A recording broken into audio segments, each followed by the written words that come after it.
আলাইকুম, সবাই কেমন আছো? আবারও আরেকটা মজাদার স্ন্যাক্স রেসিপি শেয়ার করতে চলে আসলাম। আর আজকে আমি বানাবো ট্যাকোস। তার রেসিপিটাই আমি তোমাদের সাথে শেয়ার করব। প্রথমেই আমি নিয়ে নিচ্ছি 2 কাপ গমের আটা। তোমরা এখানে ময়দাও ইউজ করতে পারো। দিয়ে দিচ্ছি 1 চিমটি লবণ আর পরিমাণ মতো পানি দিয়ে ভালোভাবে মাখিয়ে নিচ্ছি। এরপরে 1 চা চামচ তেল দিয়ে ভালোভাবে আটাটাকে মাখিয়ে নিয়ে রেস্টে রেখে দিচ্ছি 15 থেকে 20 মিনিটের জন্য। এরপরে আমরা একটা ফ্রাই প্যান নিয়ে নিয়েছি, যেখানে আমরা 2 টেবিল চামচ পরিমাণ তেল দিয়ে দিয়েছি। এবার বেশ কিছু মুরগির গোশত আমরা এখানে ছোট ছোট পিস করে কেটে দিয়ে দিয়েছি। আর আমরা প্রথমে কোনো মশলা ছাড়াই এই গোশতটাকে কিছুক্ষণ রান্না করে নেব, যতক্ষণ না এগুলার পানিটা ছেড়ে দিচ্ছে। এগুলা দেখতেই পাচ্ছ পানি ছেড়ে দিয়েছে, সাদা সাদা হয়ে গিয়েছে। এই সময় আমি দিয়ে দিচ্ছি এখানে একটা মিডিয়াম সাইজের আলু গ্রেট করে দিচ্ছি। এরপরে দিয়ে দিচ্ছি 2টা মিডিয়াম সাইজের পেঁয়াজ কুচি, 1 চা চামচ পরিমাণ আদা রসুন বাটা, হাফ চা চামচ পরিমাণ ধনিয়া গুঁড়ো ও স্বাদ মতো লবণ। অনেকগুলো মরিচ দিয়ে রেখেছিলাম আগে থেকেই, যেন এগুলোর ঝালটা আগে বের হয়ে যায়।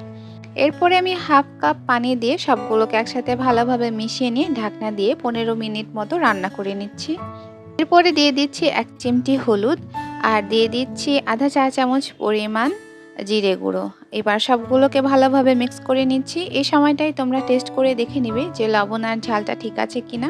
আমাদের ভাজা শেষ, সেটা আমরা একপাশে রেখে দিচ্ছি। আর এই যে দেখতে পাচ্ছ বেশ কিছুক্ষণ পরে আমাদের আটাটা কি সুন্দর স্মুথ হয়ে গিয়েছে। অল্প করে আটার মিক্সচারটা নিয়ে নিচ্ছি আর এভাবে ছোট্ট একটা রুটি বানিয়ে নিচ্ছি। তোমরা বড় করে রুটি বানিয়ে নিও, কোনো ফ্রেম দিয়ে এভাবে পিস করে কেটে নিতে পারো। আর প্রথমে আমরা আমাদের রুটিগুলোকে তেল ছাড়াই 1 থেকে 2 মিনিট মতো হালকা করে ভেজে নিব, এই যে এরকম ভাবে। এবার আমরা একটা রুটি নিয়ে নিচ্ছি আর এটার উপরে পিৎজার মতো করে প্রথমে সস লাগিয়ে নিচ্ছি। এরপরে দিয়ে দিচ্ছি চিজ আর আমাদের তৈরি করে রাখা মুরগির যে মিক্সচারটা, সেটা রুটির এক পাশে দিয়ে দিচ্ছি আর অপর পাশটা দিয়ে এই পাশটাকে ঢেকে দিয়ে প্রেস করে নিচ্ছি, যেন এটা খুলে না যায়। এবার আবারও চলে যাচ্ছি আমরা রান্নাঘরে আর একটা ননস্টিকের ফ্রাই প্যান নিয়ে নিয়েছি, যেখানে আমি তেল দিয়ে দিয়েছিলাম। এবার বেশ কিছুক্ষণ সময় নিয়ে ধরে ধরে আমাদের খাবারটাকে আমরা ভেজে নিব, যেন এটার মধ্যে একদম ক্রিসপিনেস চলে আসে। এই যে দেখতেই পাচ্ছ এটা কি সুন্দর রেডি হয়ে গিয়েছে, সেটা আমি নামিয়ে নিচ্ছি। আর তোমরা যদি বাংলাদেশি স্টাইলে ট্যাকোস বানাতে চাও, তাহলে আমরা যেভাবে ভর্তা বানাই, প্রথমে পেঁয়াজ মরিচ আর লবণ দিয়ে ভালোভাবে পেঁয়াজগুলোকে মাখিয়ে নিচ্ছি। তারপরে দিয়ে দিচ্ছি 1 চা চামচ পরিমাণ সরিষার তেল। তারপরে নিয়ে নিচ্ছি সেদ্ধ আলু। এরপরে দিয়ে দিচ্ছি ধনেপাতা কুচি। এখানে তোমরা গুঁড়ো মশলা, দারুচিনি গুঁড়ো আর জিরে গুঁড়োও দিতে পারো। এবার সবগুলোকে একসাথে ভালোভাবে মাখিয়ে নিচ্ছি।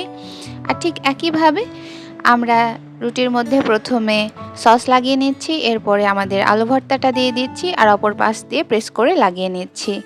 আর একইভাবে আবারও ভেজে নিচ্ছে একদম ক্রিস্পি করে। আর এখন হচ্ছে আমাদের এটা টেস্ট করে দেখার পালা। দেখতেই পাচ্ছ কি সুন্দর চিজগুলো গলে গিয়েছে, আমার তো দেখেই লোভ লাগছিল আর আমি তাড়াতাড়ি করে টেস্টও করে নিলাম। আমার কাছে তো অনেক ভালো লেগেছে। এভাবে খুব সহজেই তোমরা বাসায় বসেই মজাদার ট্যাকোস বানিয়ে খেতে পারো। কেমন হয়েছে আমাকে জানাতে ভুলবা না কিন্তু। ভিডিওটা ভালো লাগলে লাইক সাবস্ক্রাইব করে দিবা। আজকের মতো এ পর্যন্তই, দেখা হচ্ছে পরের ভিডিওতে। সবাই ভালো থাকো, আল্লাহ হাফেজ।